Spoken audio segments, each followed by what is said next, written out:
मेरे पास भी वक्त नहीं था और उन्होंने ये भी बोला ही था कि बेटा पिछली साल तुम्हारी फिल्म रिलीज हुई है ज़्यादा और ज़्यादा चली भी है,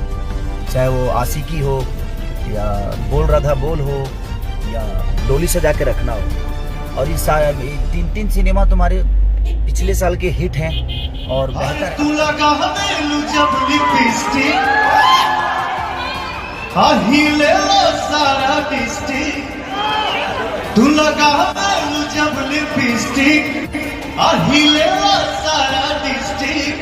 जिला टॉप लागेल ओ जिला टॉप लागेल, कमरिया कमरिया कमरिया करेला पाला। दोस्तों यदि आप पावर स्टार पवन सिंह के सच्चे वाले फैन हैं तो वीडियो को एक लाइक करके चैनल को सब्सक्राइब कर लीजिएगा दोस्तों, क्योंकि भोजपुरी से जुड़ी सभी जानकारी हम सबसे पहले आपके लिए लेकर आते हैं।